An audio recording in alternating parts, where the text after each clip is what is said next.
We got this 99 GMC.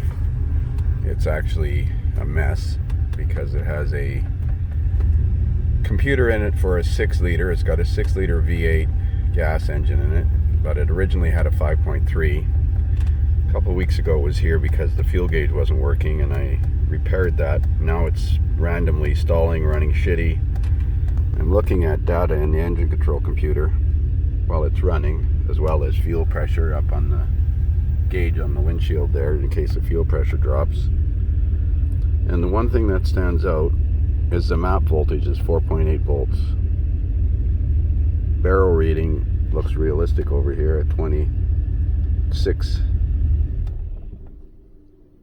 Yeah, see, and it just stalled. I don't think that map reading is correct. It's not indicating a vacuum change.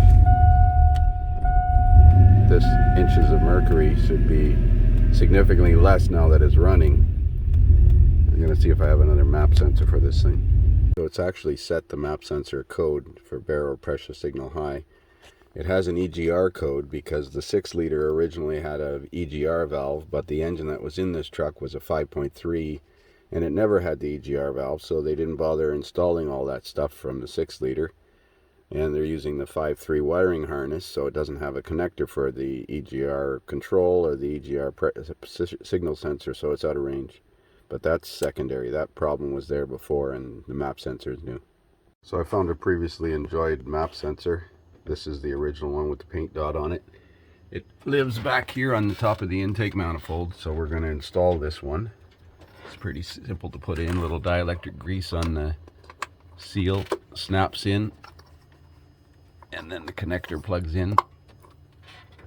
And then we're going to clear the code and start it up and see what it does. You can see by unplugging it, actually set a high code as well. So we're going to clear those codes. Clear codes. Yes. Continue. Let's go back and look at data. Engine data 1.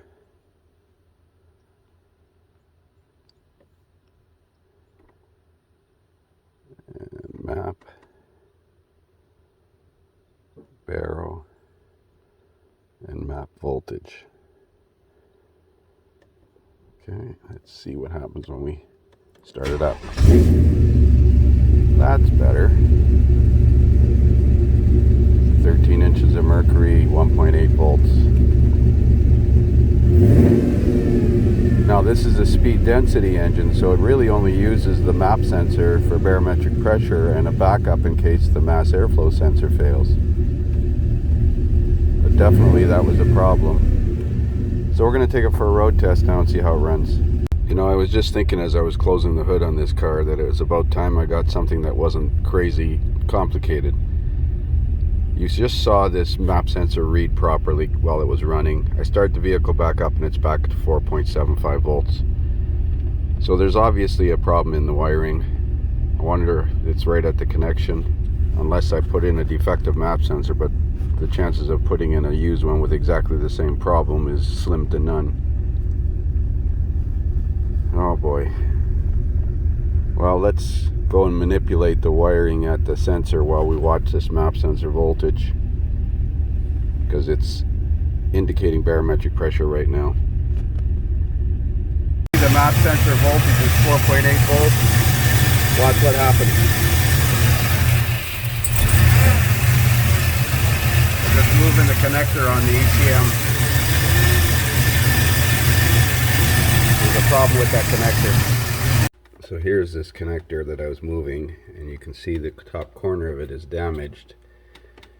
There's all kinds of Mickey Mouse wires going in here because of the cooling fans not working properly. It's got them hooked up so that you turn the headlights on and the cooling fans run. So I'm not sure if that's one of the corner pins here that's compromised, or if there's a wiring issue inside here. But we're going to look at a schematic and figure out which ones are the map sensor wires. See if we can see if that's related to those terminals that are damaged. Here's the map sensor electrical circuit. It goes to pin, the 5 volt reference is pin 47. The signal wire is pin 32, and The ground is pin 60. Aha, that's one of the corner ones, I think. 60 is ground. 32 signal. And 47 VREF. Let's get a picture of this connector and see what it looks like.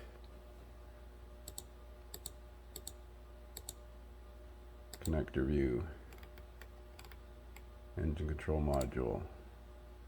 So that was in C2. So the damaged pins is either 80 or 40 or 41 or 1. I'm not sure which corner of this it is. But pin 1 is a PCM ground. That'll be a problem if we lose that ground. Gotta look at the connector and see what color wire it is. So it's actually pin 40 that's damaged on the connector. The plastic body of the connector is broken. What's pin 40? Oh, that's on the next connector view.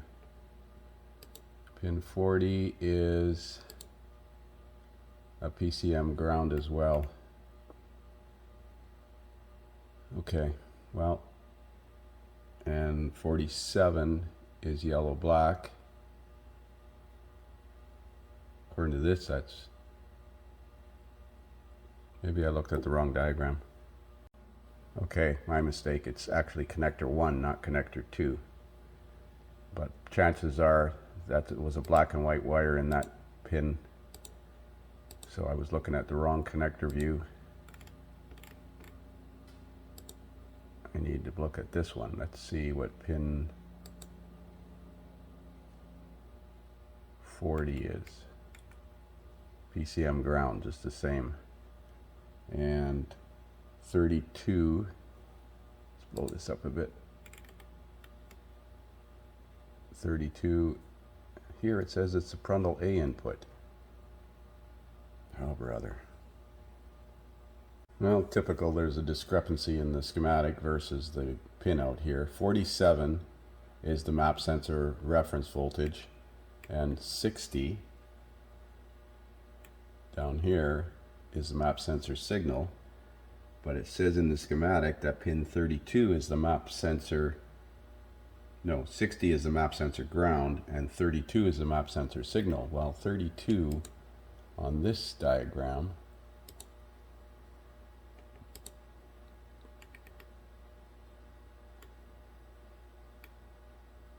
says it's a Prundle A circuit. So where's the map sensor? That's not 32. It's got to be in that connector because that's the engine harness side. Usually everything on the engine goes across there. It's not, I don't see it. I'm scrolling through the list of pinouts here. Now remember, I'm assuming that this is a 99 and it should be the same. I should probably look up the 5.3 liter because this is a 5.3 harness, I believe. Let's look. 47 map sensor. Map sensor ground 60.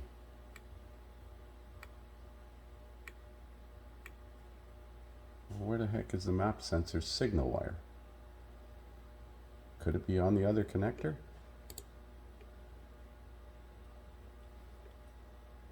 It is on the other connector. I looked at the schematic now. It's pin 32 on connector 2. Well, that's hokey. Well, we weren't moving connector 2, we were moving connector 1, and it was causing the map sensor voltage to drop out. So I bet you it's that ground circuit in the corner. So I'm going to check pin fit on those connections. So I'm going to know how good this is going to show up, but if you look in this connector here on this PCM, those two pins on this corner are bent. Let me try and zoom in on that. Notice how they're bent? That's why that connector is broken, because those two pins are bent. That's probably why the fuel gauge didn't work, because the fuel gauge didn't have a proper ground through the PCM. And that was the PCM ground that was causing the problem. So those two pins are actually bent over completely to the two adjacent pins, and the other two pins look like they're actually broken off, or there were no pins in there, but they definitely are bent over. So I'm going to have to see what those 4 pins are. So that's 79 and 80 on the top row, and 39 and 40 on the bottom row. 40 I know is the PCM ground. 39 is a cam sensor supply voltage. Really? Wow. Well, I know it'll run without a cam sensor, but it didn't set any cam sensor codes. And oh, I'm on the wrong connector again. This is connector 1.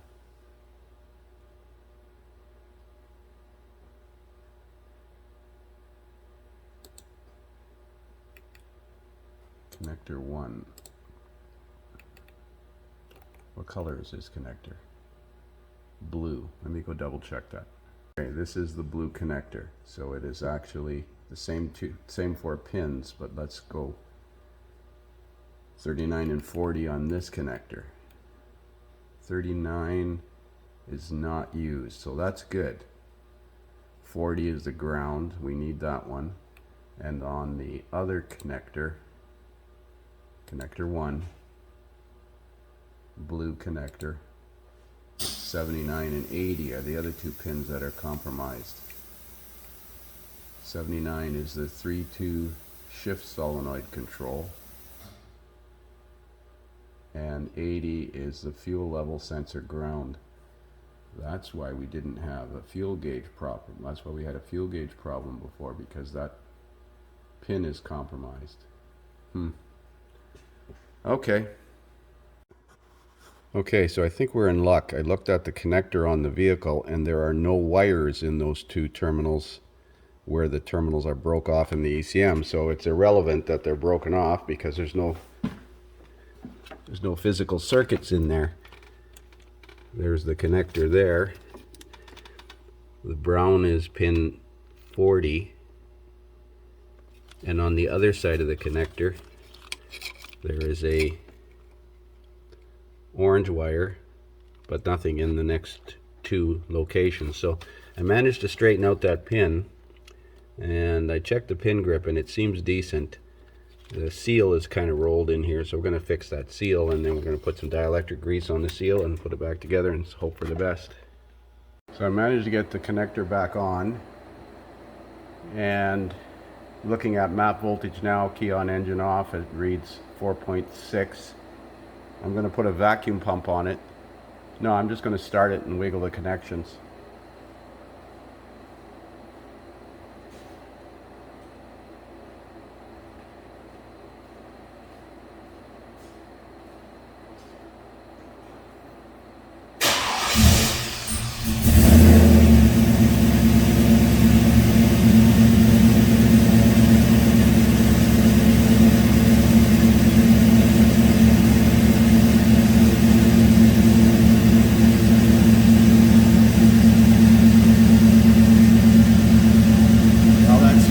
Working now, so I'm going to button it back up and take it for a road test and see how it runs. So it just came back from about a 10-kilometer road test at various speeds, and the truck runs decent. Check engine light is on because of the missing EGR system that the 6-liter is supposed to have, and the 5.3 didn't. The transmission shifts relatively abruptly, but I think that's because it's a modified transmission as well. And I see the brake indicator light is on. I don't recall if it was on when I was driving it this morning or not, but I'll check the brake fluid. And now I think we'll call this one fixed for now.